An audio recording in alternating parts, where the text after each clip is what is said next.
Welcome, Ali Norell. Welcome to the Inner Healing World, the new podcast where we talk about lots of things that are helpful for people, whether it's health issues, emotional issues, spiritual issues, energetic issues. Let's just see what comes up. And as I mentioned before we started the recording, this is not an interview.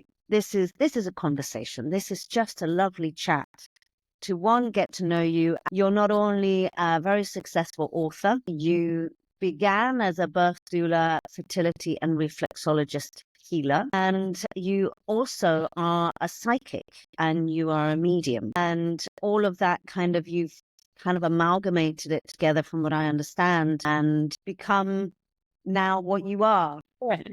Beautifully put. Thank you. Yeah. So obviously, you and I met, it's 10 years ago now. It is. Yes, I thought that before I came on here. It is 10 years. Yeah, it'll be 10 years next month. Exactly. Yes, absolutely. Yeah. I was thinking that we could talk to begin with about your birth doulaing and your fertility side of things, because I find my previous job as a clinical massage therapist, as a craniosacral therapist, I used to rehabilitate a lot of postnatal women. So the birth doula world is a world that I'm very accustomed with, but a lot of people don't necessarily know about it. Yeah. It would be fantastic if you explain first what it is, because some people know it, some people haven't got a clue, Sure. and in what capacity that can help people. Sure. So, well, actually, I might say that that is actually how we met, isn't it? Because you did, I don't mind saying here that I had a terrible diastasis recti after the birth of my fourth very large baby, and you were helping me with that, and that's how we connected and became friends. And for me, birth doulaing also came to me in a fairly unusual context, in that I had trained in reflexology. And an interesting point of note in this conversation, I think, is that when I did my reflexology training, I was asked to sort of specialize, is a little bit of a heavy term. We're not doctors, obviously, but we were asked to sort of pick an area of specialty to sort of really focus in, do a project on, and some case studies. And I can remember thrashing about with different modalities at the time. And I can remember saying to my husband, I can't decide between birth and death, which sounded like a very odd, but I really couldn't. I was thinking, do I go with fertility and pregnancy, or do I go with palliative care? And I really was torn between the two. And I have known really most of my life, I've understood that there is a close proximity between those worlds, that actually in our lived experience, we tend to want to separate because we don't really like to think about and talk about death too much. And birth also, in many ways, that's kind of messy and painful, and we don't want to talk about that either. But I went down the birth route, and I started working very quickly with women who were trying to become pregnant and who had then we were becoming pregnant. And I certainly don't hold my hand up and say that's because they had the reflexology, but obviously combining various different approaches. Happily, many of my clients went on to become pregnant, and I would give them pregnancy reflexology. And then it started happening that they would say, well, look, could you come to the birth? Because we spent a lot of time talking about birthing, the process of birthing, and what was happening mentally and physically, but mostly the mental aspect. And what was interesting is that at that point, I hadn't had any of my own children. So I was in my early 30s, no kids, advising these women who were pregnant, how to go about having a great birth. I had many moments where I thought I had imposter syndrome. I thought, what am I doing? I'm not qualified. And in fact, when I then went to do my doula training, having completed a couple of years of just kind of being invited along to these births, I mean, a huge privilege, and seeing all sorts of different births, hospitals, home births, women who wanted to birth at home and then ended up in hospital, and the other way around. And I wanted to say, I thought, I'm going to become a doula. This is great. So a doula is a woman who is not medically trained. I say woman because I'm sure there are male doulas as much as there are male midwives. It tends to be a woman's domain. And it's usually a woman who's had her own children and acts as a supportive role, as a support and an advocate for a birthing woman. It's very important to note we are not medically trained. We may have lots of information and knowledge and our own experience in the medical world, But my personal practice as a doula, whenever I arrived anywhere, was immediately to defer to the midwife. We all have our own approaches. I have had many conversations with midwives who had not had pleasant experiences with doulas, and vice versa, which is a whole other point I could talk for hours on. You know, there needs to be respect in a birthing room. So I would always defer to the midwife, but also be there for my client. So basically, we're literally the hand holders, and I don't particularly care for the term holding the space, but that is kind of what a doula does. And I think that's an understandable way to put it, to enable that. Kind of like if you think of, the past and how we were tribal, you'd have the tribal women, the older women that would hold the space, if you want to use the term. Yeah, exactly. For the pregnant woman, and those women, those older ladies would guide, rub backs, help to breathe, but didn't necessarily medically get involved. Exactly. And obviously, when you go through doula training, you are advised in that capacity. I mean, one of the most powerful things I did is I went to the farm in Tennessee when I was actually pregnant with my first child. And I trained with Ina May Gaskin, who wrote this amazing book. I have a second book, Ina May Gaskin. She's got Ina May Guide to Childbirth, but the book that was the real groundbreaker for her was Spiritual Midwifery. So Ina May was part of the original hippie trail who traveled on school buses in 1969, I think it was, throughout America. And she ended up just accidentally helping her fellow women to birth as they were going along in their buses, because they weren't often near to a hospital. And she's now, like, an international heroine of the birthing world. And I was fortunate to go there. I lived on the farm. I trained with her. And during that training, it was hilarious. There were rubber vaginas and different pelvises. And, we were shown how to do all of the checks and whatever, in the event that you turn up to a birth, something's happening very quickly and a midwife isn't able to get there, or you're in a situation where you are the point person. You obviously keep medical stuff to a minimum if you can, but obviously if it's an emergency situation, you may be called to step in. I've never been asked to do that, but it's good to feel like you could. So I did my doula training with Michelle Odon, who re-pioneered water birth. Obviously water birth hasn't been invented by anybody. It's just something we have done. But he came up with this and thought, hey, water would be a great place for a woman to birth a baby.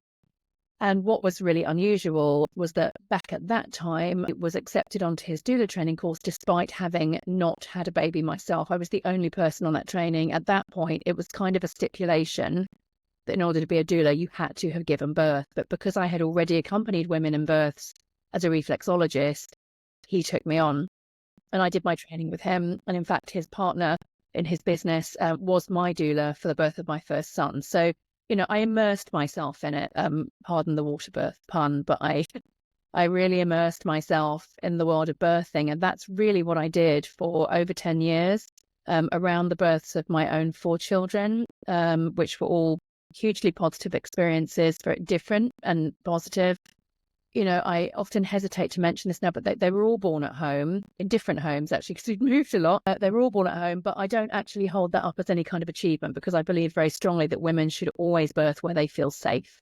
And if that's in a hospital, there are ways to make that environment, more appealing and conducive to a calm birth. But I don't believe that a woman should sort of pressure herself to give birth at home if she is worried, because if she's worried and anxious about that environment, she won't have a positive birth experience. So it's very interesting that exact point that, sort of we are drummed into, it needs to be the natural thing and the natural birth. And sometimes it's just not possible. Sometimes it's a medical issue that you can't. It's not necessarily a C-section. It's just that there might be a problem with the process of, the pregnancy. I had high risk pregnancies, and my first one was an emergency C-section. My second one was a planned C-section. I suffer from a condition called Kell antibodies, which is very rare. I acquired it through blood transfusions. I had my first welcome to womanhood, my first period. I nearly bled to death. Oh my goodness. And I had 3 blood transfusions. In those 3 blood transfusions, the Kell antibody, because this was in the 80s, they hadn't searched the blood at the time. It doesn't harm me in any way. It's a very strong kind of antibody that attacks anything that's foreign. Right. Okay. So it's similar to rhesus D. women tend to suffer from recessive, but there's already a controlled mechanism for that. They give you the injection after the first pregnancy, and then, you're good to go. Sure. But with Cal antibodies, there's no injection. There's nothing that you can do. So you need to monitor the mother from 26 weeks all the way through to 9 months. And to be honest, I was unbelievably grateful when both of them came out C-section, because it gave somebody else the control. And I know that sounds awful, but at that time for me, all I wanted was my baby. So it was kind of like, okay, you're the medical people, you know what you're doing, just make sure that they're safe and that they come out. Because I had to be monitored. Basically with Cal antibodies, you need to have a scan and a blood test every week from 26 weeks onwards. So for me, having a birth in clinic was great. For sure. It sounds to me, as if you'd gone down any other route, then, and this is my point. I think something that I want to address as well is the fact that for some women in situations like the one you've just described, they then feel like a failure if they haven't performed. This is, I want to consideration because I've actually, my new project is that a course that I produced, which I really hope will be helpful to women in any birthing situation, because I do feel like we've got this catch-22 going on where there are women in situations like the one you've just described who clearly it's essential to have medical backup and a hospital birth. I can't really imagine a scenario where, and even as a doula, I would feel comfortable going to a client who says, well, I've got this condition, but no, I really want to have a home birth. I'd be thinking, you know what, I'm not sure, are you going to feel safe in that situation? I don't think so. So women need to feel safe. But I think we've got the other end of things, which is women who are just frightened of their bodies and frightened of giving birth, saying actually what you've just said, but out of context, I just want somebody else to control this. And that's, to me, now then we've got like unnecessary C-sections and all other sorts of complications starting to creep up and up and up, because women just don't believe in their own bodies and they don't trust them. And I think it's one thing if you've been told, look, there is categorically something going on here, and if you birth this way, then this, and this will happen, as opposed to, you're pregnant, how do you want to do it? I just don't want to do it. Somebody else take the responsibility. That's tragic to me.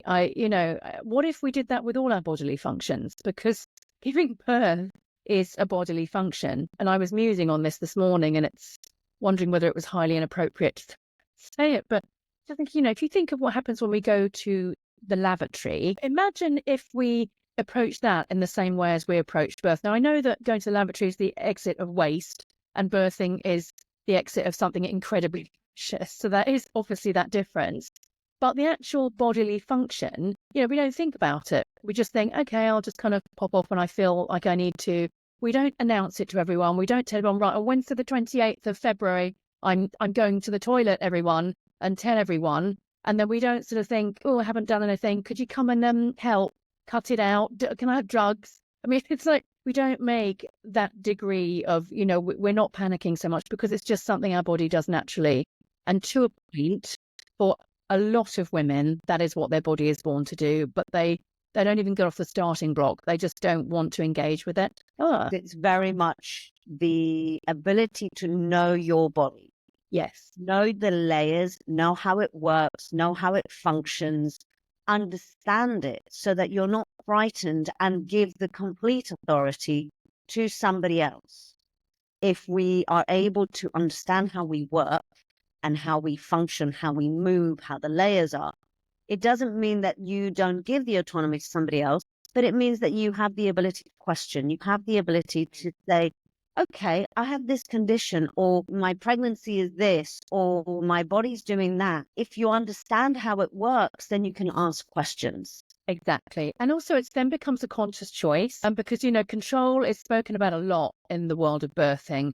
And I actually think, to birth successfully, you really need to relinquish control to a degree. But I think also it's about having, yes, if somebody needs help, it needs to be a conscious choice. I feel that's empowering for the birthing woman. I've been in many births where, a medical professional, and I don't get me wrong, a lot of my family are medical professionals. I respect them highly. I always seek to work with them. I always defer to them in a birthing scenario. But I've been in many situations where we've got the lights low, we're in a hospital, the woman's she's doing brilliantly. And at one particular birth comes to mind in a very exclusive private hospital in London that I was working in at the time. A male obstetrician came in and just said, right, how long have your contractions been going? And so I was trying to answer for my client, and I said, well, maybe like 3 hours. She's doing really well. And he went, okay, well, if they're not speeded up by 9 a.m., we'll book you in for cesarean, and walked out.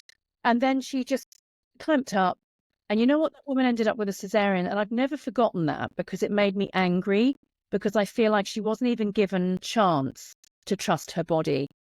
Sweep in and start talking cesareans when she's been going for a day and nothing's happening, or it made me cross. She'd just been admitted. Why? And then we complain about the rising C-section rates that are unnecessary. It's very interesting, because I think that's one of the things that people don't understand about energies and vibration. Yes. Is he came into the room, his energy, his vibration was very clinical, very, I'm going to the office and I'm filing the papers, basically. Yeah, basically. And I've entered the room where there's a different vibration, there's a different space, there's sort of fluidity happening. And then, gosh, you've changed the vibrations, like throwing a stone in water. Exactly. It ripples. Exactly. And then it's time for it to settle back. And absolutely right. I think, and where we put our intentions as well, what would have happened if that obstetrician had come in with the intention of observing the woman, as a lot of excellent midwives do, and I've worked with many of them. They will come in quietly, they will observe. They won't be, sometimes clients are like, why isn't she chatting? But because she's watching you and she's checking in with the energy, and she's just instinctively doing what she knows she needs to do to see what you need. That's how she will assess whether you need further help, assistance, any medical intervention. She's going to watch what's going on and feel the room. Whereas, other individuals will come in and just immediately it's their intention, which overrides everything else. We just need to reconnect with ourselves. That is such a beautiful thing to say, and it is so true. We so sort of out of our system, and we're constantly trying to absorb information from lots of different places, whether it's books, whether it's people, whether it's Instagram, whatever. Yes. And it's like, well, where are you? Where is your center? Connect to your sensation, connect to your body. If you're able to connect to the actual physical sensations that your body is going through, then you'll know, the body whispers, the body genuinely speaks. Exactly. Really believe that. And hey, I've had 4 incredibly positive birth experiences. That was not luck, and neither was it intensive training. It was self-belief. I asked myself that question a lot when I worked with a doula. I was like, what can I impart to women that I work with? And every time it was self-belief. I had a ridiculous amount of self-belief. I tend to have that in my life anyway. But when it came to giving birth, I just knew I was going to do this. In fact, I couldn't wait to do it. I was thinking, I've seen all these women doing this. I want to go. And I thought, why can't I want to help other women to feel that way, because it's so empowering. The first thing I said after I'd given birth for the first time, I turned to my doula and I said, well, I'd do that again. And it wasn't pain-free. I didn't breathe my baby out. But life is tough, right? Life is hard, and it's painful. And giving birth, yes, there is pain, but there is a point to the pain. And I just think if we can all learn to be a little more accepting of the difficulties in our lives, I think we tend to want to avoid them, to sort of control them, to damp them down a bit, put them over there. If you just kind of face up to them and really confront them, it's not easy, but nobody said that the point of life was to be easy. I think that's maybe another misconception that we have. I believe we're here to learn, and learning is hard. That's such a beautiful statement, and it kind of weaves beautifully into the next topic that I wanted to talk to you about, which is, life can be excruciatingly painful, whether physical or emotional. Sure. And that brings me to your book, The Truth Inside, which is a very different topic. We're talking now about death, but life and death, even though we separate them, they are very much the same, because it's the process of transforming and getting onto a different side. Sort of the energy or the soul transforming, coming into this world, and then the energy, the soul transforming and going into the next layer, wherever that matrix is, wherever that world is. So the truth inside it was a book that you wrote in 2014. Is that correct? I think 2015 it would have been, because my youngest son was a newborn at the time, and I wrote around the time that we met. Actually, it must have been Yeah. No, it was a book about Romy. It was, yes. So Romy was our third child. She's my second daughter. And she was born in March 2014. Really healthy pregnancy, lovely home birth, no issues, super healthy baby, actually very kind of chilled out, happy baby. And then when she was 4 months old, completely out of the blue, she was taken ill. And it was one of those situations. It was just an emergency, straight to hospital, MRI scans, all sorts of tests, everything. And at the end of which they ascertained that she'd had some kind of severe bleed to the brain. So they never actually did come out and say what they thought the cause of her death was, but their best guess was sort of some kind of aneurysm. It's one of those things that, she could have had. She could have lived to 20, 30, 40. It's something that, one of those ticking time bombs that goes off in your head at any time. And this just happened when she was a baby. So yeah, we were admitted to the hospital on one day, and by the following day, we had to elect to turn off life support because there was no brain activity. So it was incredibly traumatic. I was on my own with her when she was taken ill. So that was actually when I was processing the whole situation for many years afterwards. That was very often the hardest part for me because of my spiritual beliefs and my practices. I was less concerned. I believe there's some kind of afterlife. I have had experiences all my life, and indeed I'm a medium. I work with them. I choose to develop it. So I feel fairly at peace with, how do I put this? My spiritual self feels at peace with my daughter being elsewhere, and understanding that there's a greater picture. Obviously, my human earthbound self has to deal with that grief and trauma, but the trauma part was possibly the hardest part for me because of the nature of how everything happened and how quick it was, and the feeling of helplessness. And as a mother, this feeling of like, I should have, what did I do? I should have done more. This is my fault. I should have done this, this, and this. What would have happened if I'd done that? If I heard somebody else talking like I was thinking back then, I would have thought they were being ridiculous. But obviously, this is what our brain does when we've experienced trauma, I think. So, yeah, so The Truth Inside is basically a book. I wrote it because there was nothing available to me in the early days of my grief that addressed my grief in line with my spiritual beliefs, which is that, not even about beliefs. My husband is very interested in Buddhism. And we had many conversations late into the night at that time, like, why? Why has this happened? Why her? Why us? Where is she? That thing that happened that was really weird yesterday, like, be some kind of thing. We would turn up at bereavement groups and we would be, you're actively told not to discuss things like that. Not just that, but if you're Christian or Muslim or Jewish, it's like, no, don't mention your beliefs. You just have to talk about what happened to you and how you feel now and support each other. And, that was okay. But it wasn't helpful for me personally. In fact, now I'm working closely with an amazing organization. They're US founded, but they do have a branch in the UK, and I would love to mention them. They're called Helping Parents Heal, and they are for bereaved parents. They have 26,000 members across the world now, I think. I've been invited to their conference later this summer in Arizona, and they put bereaved parents and siblings together with psychic mediums. And this is exactly what I was looking for and couldn't find.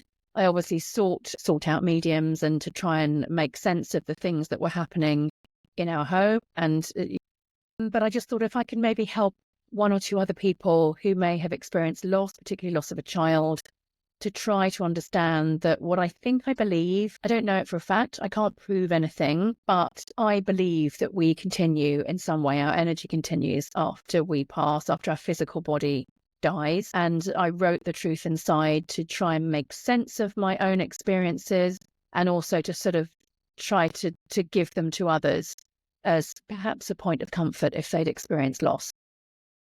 I think it's invaluable to share experiences like this, because especially as you say, people don't really talk about it, and people don't know how to deal with grief because they don't talk about it. So the person in the suit is struggling, and the people around it, some are very supportive, some go to the extreme, and some disappear. Yes. So it's what I find, sort of coincidences or not. I don't believe in coincidences. I believe that the universe has its hand and its path. Yeah. But obviously, you and I met at the time that you were rehabilitating for diastasis. But I remember it was very much the nearing the anniversary of Romy's death, and my father had died, and they died. I think it was the same day or 2 days. I believe they were taken ill on the same day, and they both died on the 18th of July. They They both had brain bleeds, and we both had to turn off the machines. So, I say it, and literally all the little hairs in my body stand up. Yeah, me too. Kind of like, wow, okay, so there's a reason why you and I are talking, and there's a reason why you and I met. Yeah. And I think it's very interesting because I'm dealing with a lot of patients that are dealing with grief and loss, not necessarily of a child, but loss of a partner. Yeah. And I think, whether it's just the loss of somebody, the way I tried to describe it to this particular patient who was really, really struggling, she was left with 2 young children. Oh. And I said, basically what in my viewpoint, sort of we are all resonance, we are all vibration, because we're made of atoms. We're made of atoms and electricity, and when those atoms change the consistency, as in when the person's body is no longer here, it doesn't mean that the atoms have disappeared. They've just changed consistency.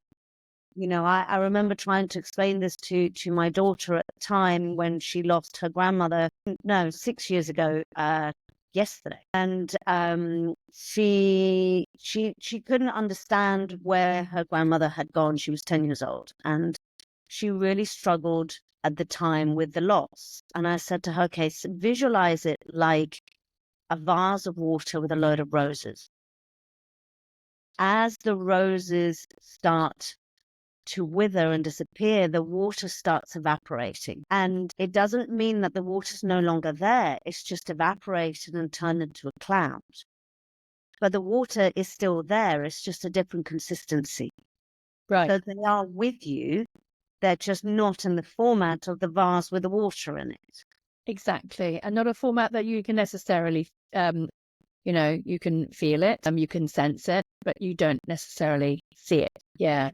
When you say the psychic mediumship, I remember at the time that you and I met, you said you didn't want to deal with your gift because it was so challenging. Yes. And now you're obviously now entering and really using and working with it. So how are you using it and working with it and helping people with the marriage of life and death? So, well, it's twofold really, and it's interesting because, also what I write about in The Truth Inside is the fact that this really challenged my spiritual beliefs. The first question I asked myself, which I've always imagined, people reading the blurb for this book must think, but how did she not know? The first thing I asked myself, well, if I call myself a psychic medium, and I've been developing my mediumship for years and years and years, before I became a mother even, then, how did you not know your own child was not going to stay here? I asked myself that question many times, and I believe that the answer is because we are not meant to know certain things. Obviously, if I'd been party to that information, what would I have done with it? You can't control your life, and you're not meant to control most of your life. That's what I believe. And I think if somebody had said to me, and I do believe that a medium that I happened to have consulted not long before I got pregnant with Romy, in retrospect, acted in a slightly odd way, because I think I asked him, will I have any more children?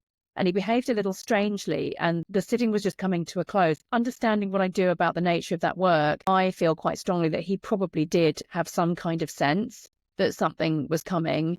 And if you're a good practitioner, you never obviously share any information like that. Firstly, because you could have translated it wrongly. And secondly, because you don't give people information about their own lives, deaths or the deaths of anyone else or serious illnesses. There are certain codes of conduct with that information. But in retrospect, when I think about how he reacted to my question, I think he probably did sort of sense something. So I'd said after Romy died, I said, I'm never doing this again. I'm turning my back on the whole thing. I don't trust it. I've lost my faith in it. And also, you know, I'm never going to be able to work as a psychic medium because I'm in the throes of my own grief. How on earth can I possibly walk alongside somebody else?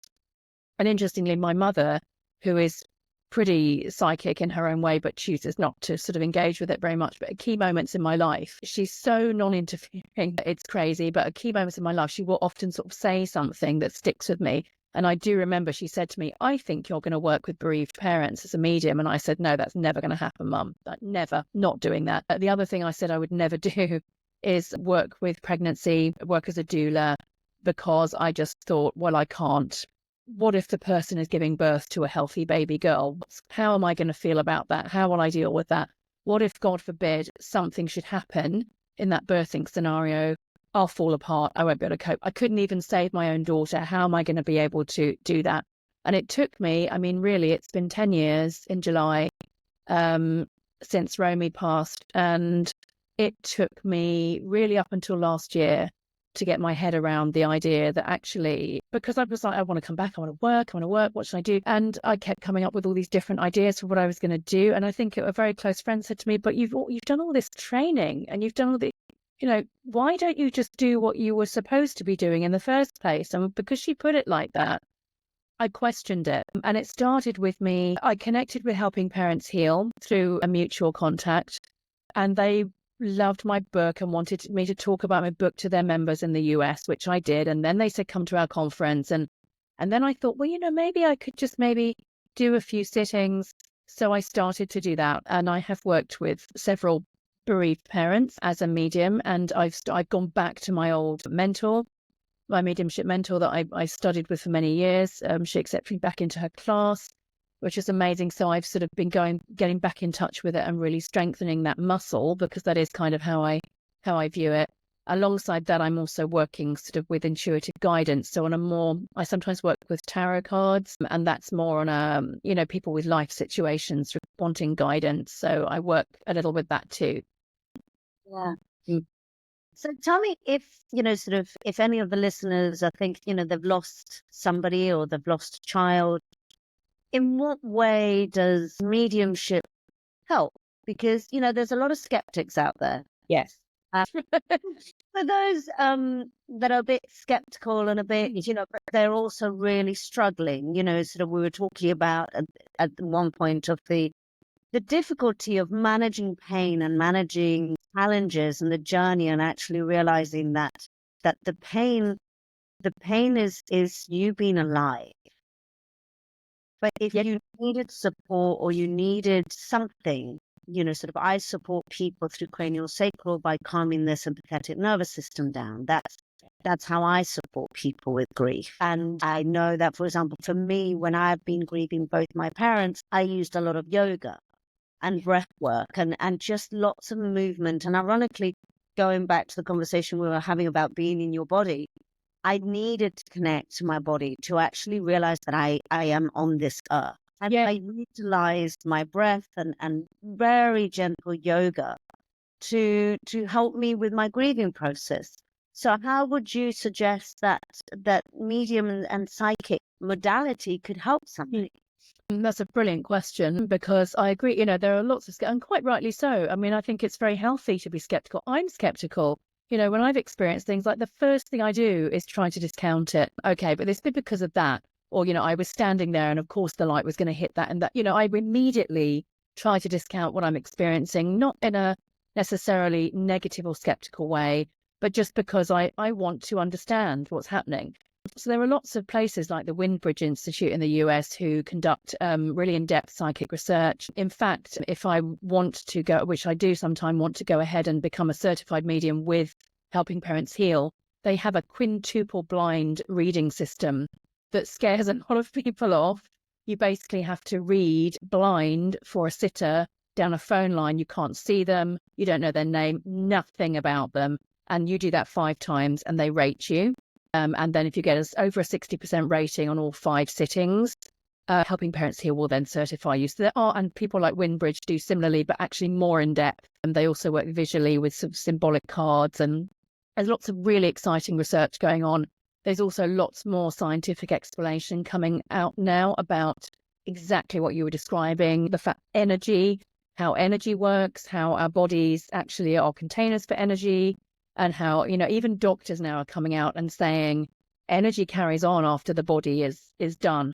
So that's exciting, and I welcome that as a medium, because I'm not, how could I put this politely? I'm not interested in the brand of woo-woo. I'm just not. I'm interested in helping parents to navigate, helping people to navigate life, particularly bereaved parents.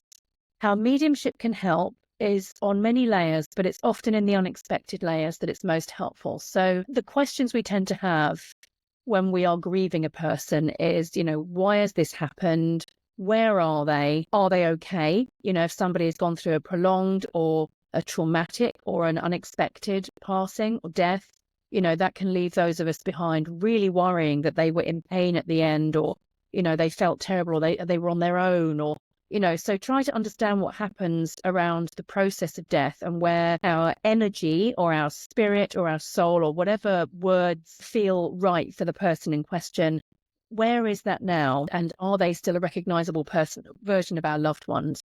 And as a medium, so that also a psychic and a medium, those are two different things. So there's a saying that all mediums are psychic, but not all psychics are mediums. So as a psychic, I tend to tap into that part of my work.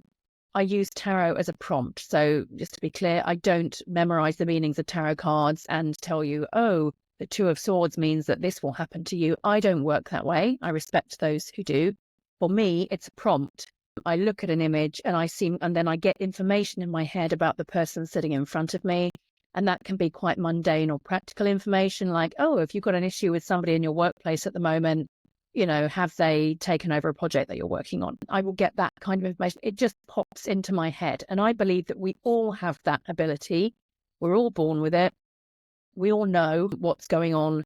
And if we tap into it, then we can have those insights about ourselves and actually about other people. How many times have you walked into a room and just thought, oh, I'm not sure I like that person very much, but I don't know why. I've never met them before. Or you're going hunting. How many times have you thought of somebody and suddenly the phone rings? Exactly. How many times have you been hunting and just thought, no, this is not the house for us, even though it's beautiful and it's got all of the things that we want on paper? No, it just doesn't feel right. So we all do that. That's really our psychic ability. As a medium, I connect with the essence of those who have passed I refer to it as the spirit world, but it doesn't matter. You can say heaven, the parallel universe. It doesn't matter what we call these things. It's what feels right to us. For me, I refer to the spirit world. And maybe I could give an example, though obviously an anonymous example, but there was a sitter I had recently who was a lady who her daughter had passed. She had been 5 years old and she had been living with cancer for most of her young life, and in the end had passed with that condition. Obviously, and this is what I thought I could never do, right? I sat with that woman. Her daughter passed last year. And, part of what you have to do as a medium really is to feel it. And I had to go back into what that experience had been like for me, how I had felt when my daughter had recently passed, and feel the rawness of her pain. And so, I sat with her, I connected with her. And then as a medium, how I work is I tend to see images. I'm clairvoyant, so I tend to see them. It's as if there's a screen, the back of if I close my eyes, it's like I have a screen in front of my eyes and I can see images on the screen. And then you work with translating those images.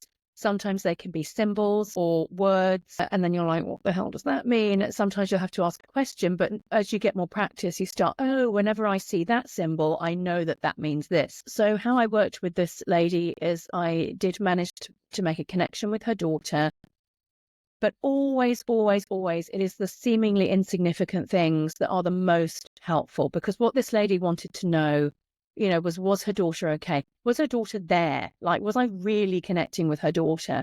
And I was able to say to her that I could see this little girl with a particular toy. I was able to describe the toy in detail. This was her daughter's favorite toy. I was describing to her where her daughter's resting place was. And I think this is a banal enough detail that I could share. I suddenly said, are you seeing blackbirds every time you go to her resting place?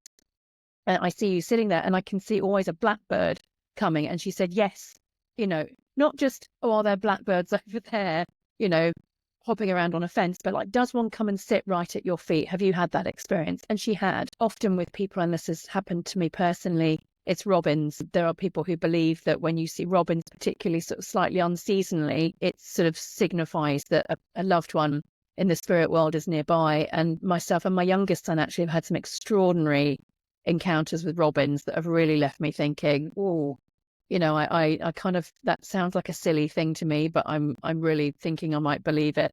I have a really close friend who her father passed away many years ago, and for her it's a dragonfly. Right. Yeah. You don't get dragonflies randomly, especially nowadays. No, that's right.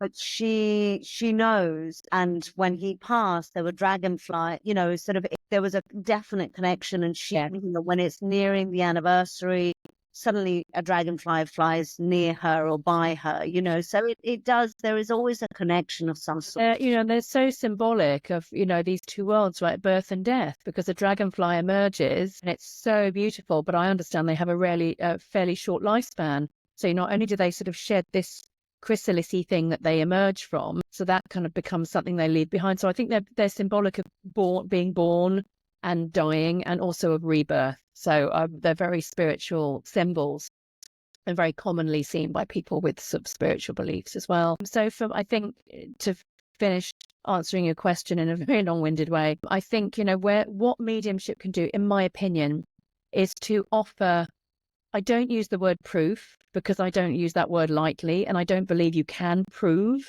that there is life after death any more than I can prove that God exists.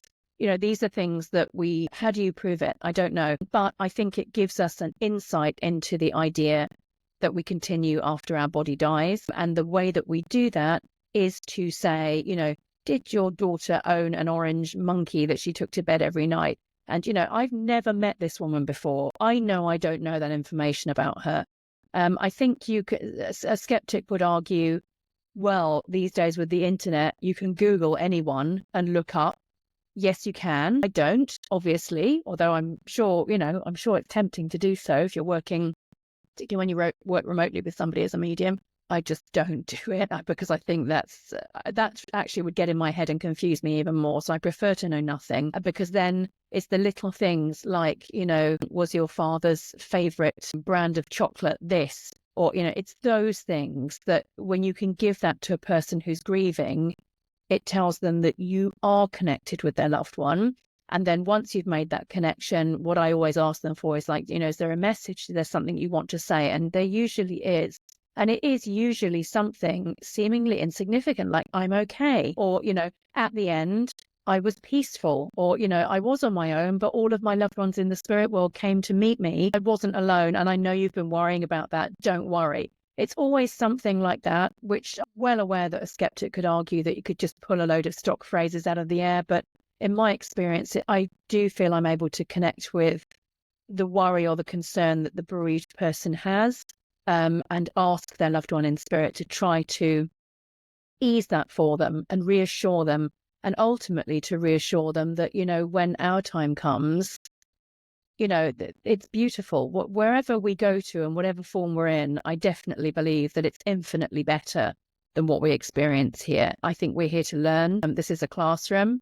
And I think this is where the really, really difficult stuff happens, when you think about the amount of pain and suffering. And ironically, we think about something like giving birth. That's nothing. Look at what people do to each other in this world, you know, on all levels.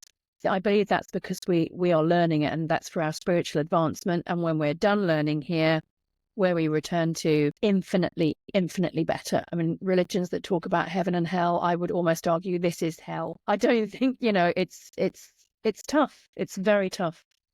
You know, it's funny because I feel very similar in a way, in the sense that this is the learning ground for your soul to develop, grow, and change, and for your energy and vibration to evolve. Yeah. With that, you know, sort of whether you are a base vibration or a higher vibration, it doesn't mean that one's better than the other. Everyone now is like, oh, I need to be in a higher vibration. It's like, no. You need to be in your own vibration, whatever that may be. And one of the things that I personally felt very strongly when I went to see a medium was the knowing that I'm not alone. Yes. Knowing that when in the darkest moments of life, which they always come, it's sort of, we get good days, we get bad days. Yeah. You can actually say, you know what, I just need a little bit of, That's right. and you call them in.